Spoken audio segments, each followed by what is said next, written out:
Alors moi, juste pour relancer le débat, j'ai découvert là les motifs de rupture de stock des vaccins, parce que je trouve que c'est un sujet, quand on a essayé de convaincre un patient de se faire vacciner, on y a passé beaucoup de temps et d'énergie, et qu'enfin il accepte et qu'il va à la pharmacie et qu'on lui dit, bah écoutez, non, le vaccin on ne l'a pas, alors là, on a détruit toute notre énergie.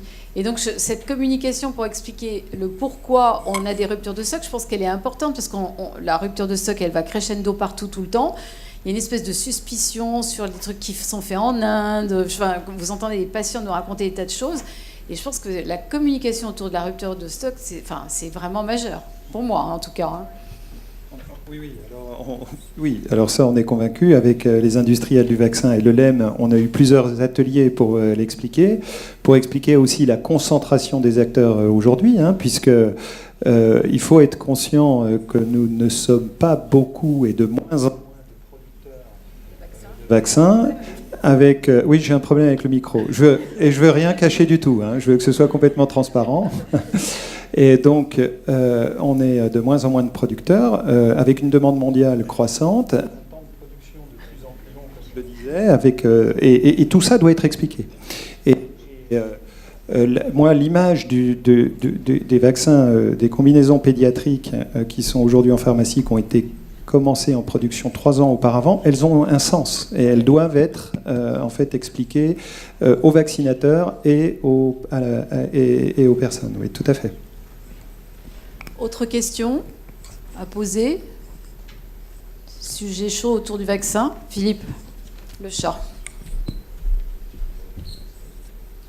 Merci pour ces présentations. Merci Elisabeth. J'ai un vague souvenir de vaccination à l'école. On n'a jamais vacciné à l'école? Pourquoi est-ce que vous dites qu'il faut l'instaurer? Mais c'était fait avant. Pourquoi est-ce que ça a été supprimé? Parce que ça a été un échec. Enfin, ça a été fait. Il me semble que j'ai été vacciné à l'école. Et après la vaccination hépatite B, ça a été arrêté, la vaccination hépatite B, et depuis on n'a plus jamais revacciné dans les écoles. Mais les pays qui vaccinent, en particulier le Royaume-Uni ou l'Australie, ils vaccinent au collège contre HPV, ils ont 90% de couverture vaccinale.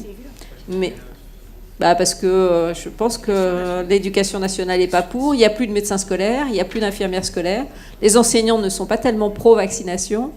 Tout ça fait que ça risque d'être assez difficile, en tous les cas, ça ne sera pas mis en place demain.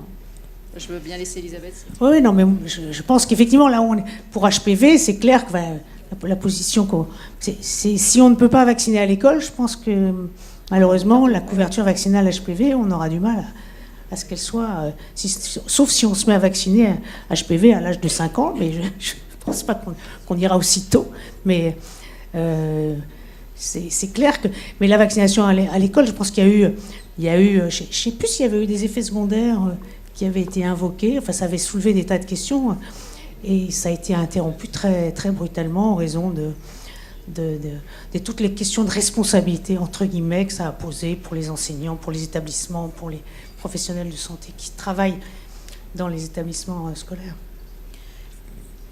Quand vous parlez des professionnels de santé, je pense qu'il y a une cible. Vous avez dit le personnel administratif des hôpitaux, oui, mais encore que, moi je trouve que chez nous, ils poussent beaucoup à la vaccination quand même, en tout cas du personnel, peut-être pour des raisons d'absentéisme, on est bien d'accord, peut-être pas des patients, mais par contre, moi je pense qu'il y a vraiment une cible, c'est les infirmières. Vous avez dit que vous alliez les mettre un petit peu sur la vaccination, mais c'est surtout, nous, dans toutes les enquêtes qui sont faites chaque année, 20, 25, maximum 30% des infirmières se vaccinent contre la grippe chaque année, ce qui est quand même, quand on voit dans les statistiques, les médecins en premier, les infirmières et un peu le personnel administratif. Oui, non, mais il y a eu beaucoup d'études, je ne suis pas revenue là-dessus, il y a beaucoup d'études là-dessus.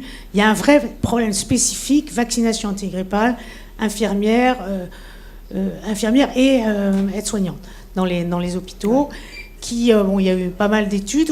Il y a une étude notamment qu'on a faite là avec Judith Müller au GERAS qui s'appelle Conjoint VAC, où ils ont essayé d'étudier un petit peu les motivations, ce qui faisait que les gens adhéraient ou non à la vaccination, et notamment sur une vaccination qui protégerait. C'est une situation théorique. Ils ont pris alors, un échantillon de plusieurs milliers de professionnels de santé hospitaliers, qui sont soit des infirmières, soit des médecins, soit essentiellement infirmières, médecins.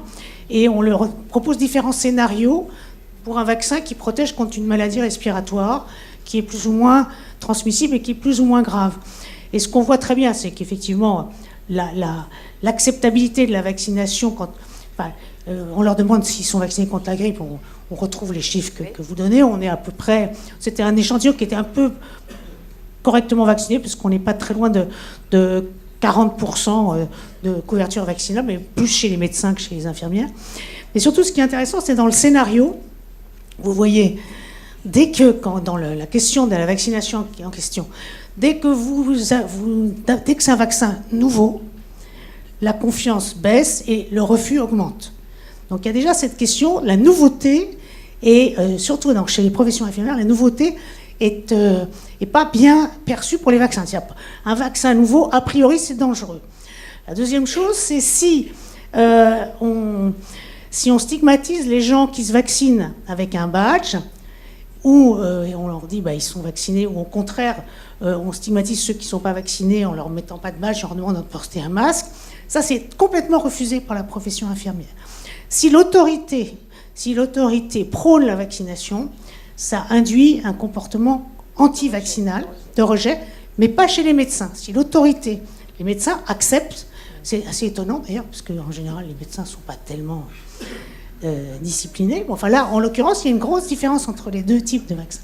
Et en revanche, l'argument sur la gravité, c'est-à-dire que si le vaccin en question joue sur un effet de maladie grave, ou donc ça joue dans les deux sens, tout le monde accepte plus, c'est ce qui apparaît logique, ça c'est quand même pas mal.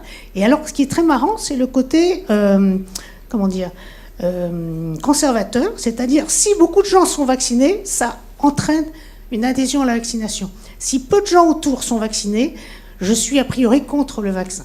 Mais si tout le monde le fait, après tout, je vais le faire aussi. Donc, il y a des choses très intéressantes dans le comportement et qui est quand même visiblement très, très, très attaché à un certain positionnement, du professionnel qui travaille à l'hôpital et qui sert un petit peu qui a un petit côté, espèce de moyen d'exprimer un mécontentement sur la vaccination, dont par ailleurs on considère que finalement ça n'a pas grande importance qu'on soit vacciné. Mais on peut manifester comme ça une désapprobation globale vis-à-vis de l'autorité. D'autres questions? Oui. Monsieur? Attendez, je vais vous passer peut-être.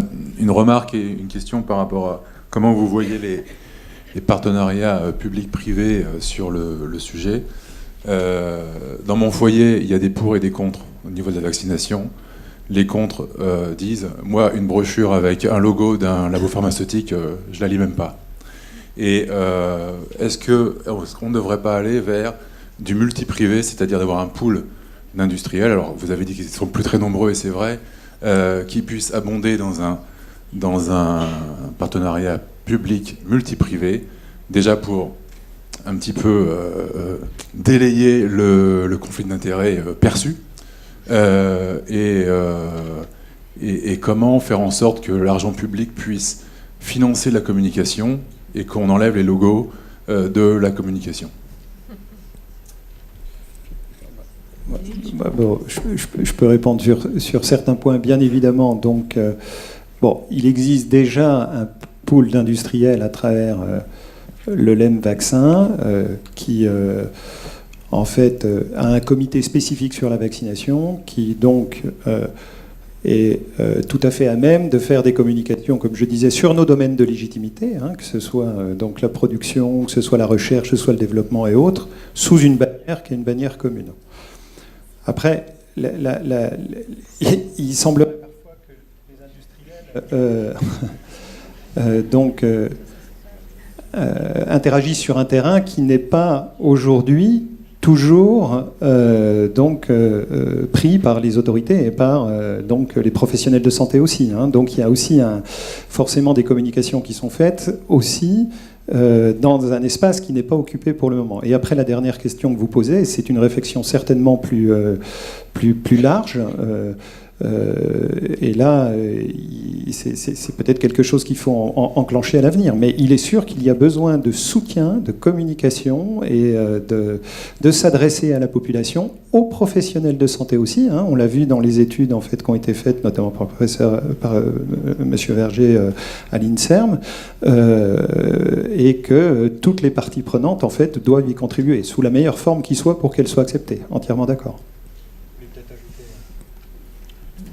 Peut-être dire un mot, je suis tout à fait d'accord avec vous. Je pense qu'aujourd'hui, la promotion de la vaccination, elle ne peut absolument pas être faite par les industriels, ça c'est évident.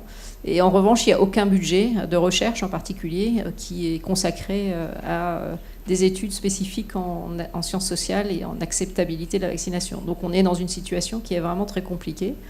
Article 51 peut-être peut-être article 51, ouais, c'est ce qu'on avait dit. Mais c'est vrai que c'est vraiment un point très, très, très important. Bon, écoutez, si on veut... Oui, alors une vraie dernière. Voilà, parce qu'après, si on veut respecter le timing et que tout le monde ne sorte pas d'ici fâché... Alors une question peut-être pas si simple. La CTV travaille-t-elle à une harmonisation de son calendrier au regard des autres pays européens ? Que ce soit pour la simplification des schémas, des âges, des vaccins.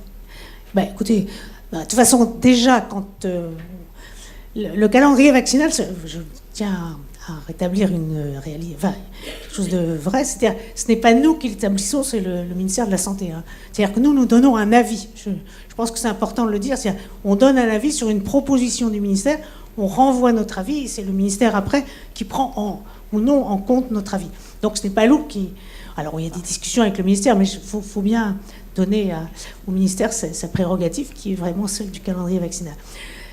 Néanmoins, il y a un travail européen, justement, qui est une... Comment ça s'appelle, European Junction, ou un truc comme ça, qui a pour objectif d'harmoniser les calendriers vaccinaux européens. Mais ce n'est pas vraiment au sein de la CTV. Si vous voulez, la CTV a une mission purement interne. Cela dit, française. Cela dit, quand on élabore des recommandations, on regarde quelles sont celles qui ont lieu dans les pays avoisinants. Et donc forcément, on s'en inspire souvent. C'est-à-dire qu'on essaye d'être cohérent avec les calendriers vaccinaux des autres pays. Voilà, je ne peux pas vous répondre. Ça va ? Parfait. Écoutez, merci mille fois de votre intervention à tous.